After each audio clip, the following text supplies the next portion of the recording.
What is up, eartheans, spacians, and members of the Benneric group? I am just a simple new type, and we are continuing our journey through the Stella timeline and Mobile Suit Gundam, Witch from Mercury. Hopefully the copyright gods will be kind to me. In our last video, we discussed the prologue to the Witch from Mercury and were introduced to the world of Stella. We learned about Permit and how it allowed humans to engineer Gundam tech and applied it to medical science. The gun format system allows humans to interface with technology like never before. However, the Vanadis incident broke out, killing those in charge of innovating new Gundam tech. Eddie and her mother were able to escape, while her father sacrificed his life protecting them. In this episode, we will learn of Suletta Mercury. It has been 21 years since the Vanadis incident, and people have been making moves behind the scenes. So let's get into this. Stella 122, our hero, Suletta Mercury, is inside the cockpit of her Gundam, which is inside of a shuttle. She's double-checking to make sure she is fully prepared for her enrollment in the Astakasia School of Technology. The school is located in Front Sector 73. It has been over a year since we dived into Stella, so let's do a quick refresher. Unlike Universal Century and other Gundam AUs, many people began living in space in colonies. In Stella, the majority of space-dwelling citizens live in fronts. Fronts are structures that are built into asteroids. If you ever read the Ender's Game series, it always reminds me of humans that took over planets originally designed for bugger colonies, relying heavily on tunnel systems from within the planet or asteroid. Suletta looks out to see the front, but as they approach, she sees something in the distance. She sees a human drifting in space. She contacts the bridge and informs the shuttle of a person out in space. They send out a rescue team, but Suletta wants to go out and help in her Gundam. They open the hatch. She launches in Gundam Ariel. The XVX-016 Gundam Ariel is the pivotal Gundam of the series that is more or less like mobile suits of this era of Stella, but it is greatly enhanced when specifically piloted by Suletta. It is powered by Permit and utilizes the Gund format system designed for human augmentation. This is the taboo technology that we saw the Vanadis Institute get shut down for creating the Ilfrith Gundam. This is very similar. This unit has beam Vulcans. This unit's main weapons are the Escutcheon, which is the name of her swarm of Gund bits. Each individual bit is known as a bit stave and can be operated on its own as a beam turret. They can also form together in what is called bit on form, which creates a defensive shield while also quickly recharging the gun bits. It also has a beam saber and a beam rifle, which can also be used as a beam blade. Now, depending on Suletta's Permit score, we will see her be able to do much more, such as overriding enemy gun bits and deactivating units. Much of the story revolves around the mystery that is Ariel Gundam, so we will be constantly discussing this mobile suit throughout the series. As Suletta goes out, it seems like the person doesn't want to be saved. She goes in and pulls her into the cockpit. She headbutts Suletta and tells her that it is all her fault. She was this close to escaping, and she ruined it for her. Welcome to the Astakasia School of Technology. Here, at this fine institute, we take nepotism seriously. Make sure you are well connected and, most importantly, well funded. And don't forget, have fun. You are our future. And by future, I mean investment. Don't let us down. Remember, when we make money, you make money. Slightly less than us, but still, money. Suletta wanders around being very oblivious to everything happening around her. She was quite the sheltered person and was the only girl of her age on Mercury. She runs into Nika Nanauda, a second-year mechanics student. In this moment, I think she doesn't know if she should refer to her as senpai or not, as she has never been to school, so she doesn't understand social hierarchies yet. I'm sure I don't have to tell most of you, but social hierarchies in Japanese culture is important, which is why Eastern cultures will start a conversation off with asking your age. A few girls come rushing over to ask Suletta about what it is like living on Mercury. She is overwhelmed. They make fun of her hairband, and Suletta is oblivious to the fact that they are making fun of her. The girl that Suletta saved earlier that day shows up. She is Miorine Rembrandt. If that name sounds familiar, it is because she is the daughter of Delling Rembrandt, who we saw in the prologue. A part of the Grassley Company under Sarius at that time, he was responsible for the raid on Folkvanger. She yells at her once again.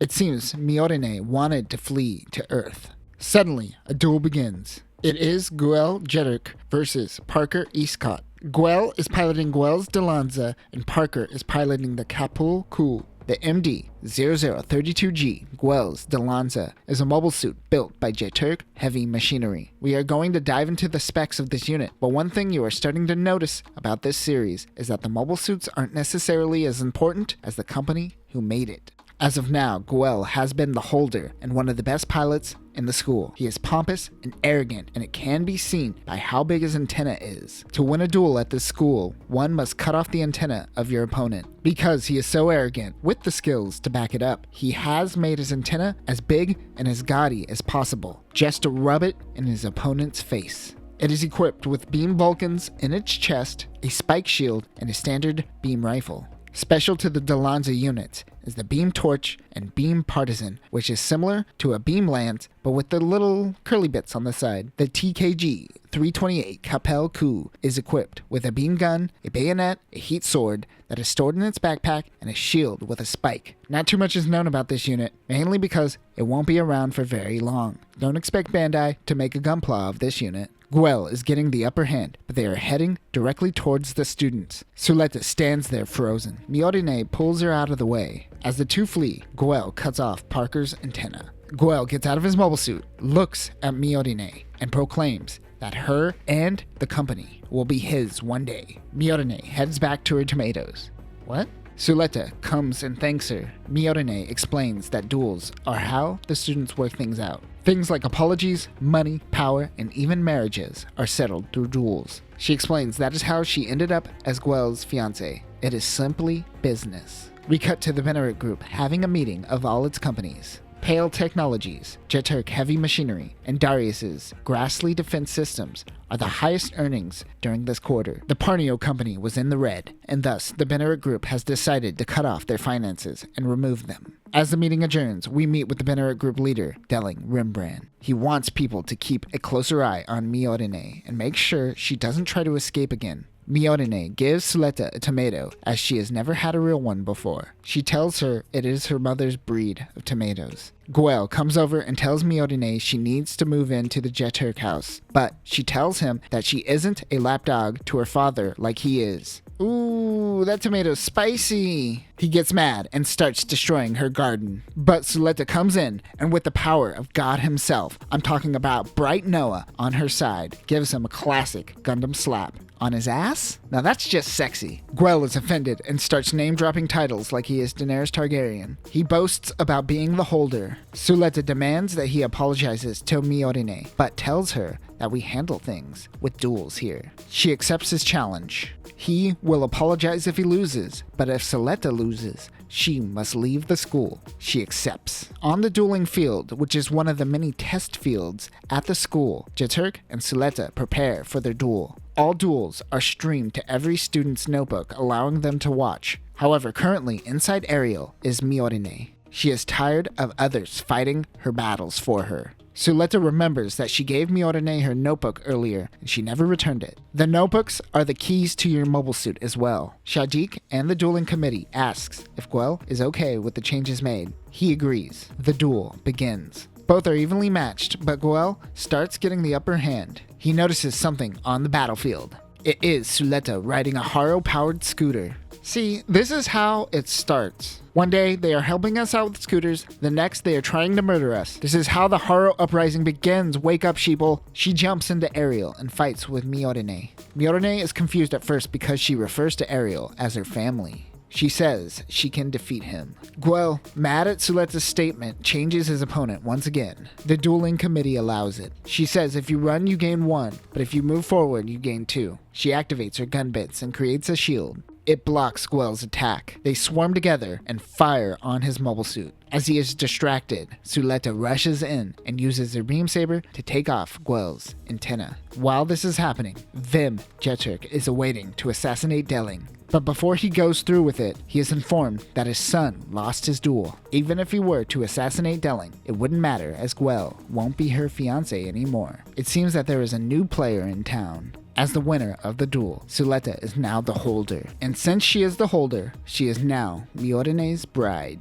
she is to be wed to the person who holds the position of the holder. Suleta says that she is a female. Miorine essentially goes, "What, yo, you never experimented when you were in undergrad?" And she's like, "Nah, man, I've been homeschooled. I got no social skills." But she is willing to roll with the punches. She's now a lesbian. At least she's taking it in strides. But according to Bandai, it is up to interpretation, so who knows? And that will do it for this episode. Hopefully moving forward, it won't be as dense in lore and we could cruise through the story at a faster pace. But there is a lot going on here. I have held off on talking about the dueling company in full detail, and we'll get to that next time. In the future, we will also learn more about the important players regarding the Benerit group, as well as learn about the different students besides pilots and the roles they play in the bigger picture of the Astacassia School of Technology. But that will do it for now, Spacians. Remember to never lose sight of your phone. That two-factor authentication might get your Gundam stolen. Peace. Do your two-step, your little catwalk, make it work. Make it work, Jill dance, make it work, strike a pose. Make it work, Jill dance, make it work, strike a pose.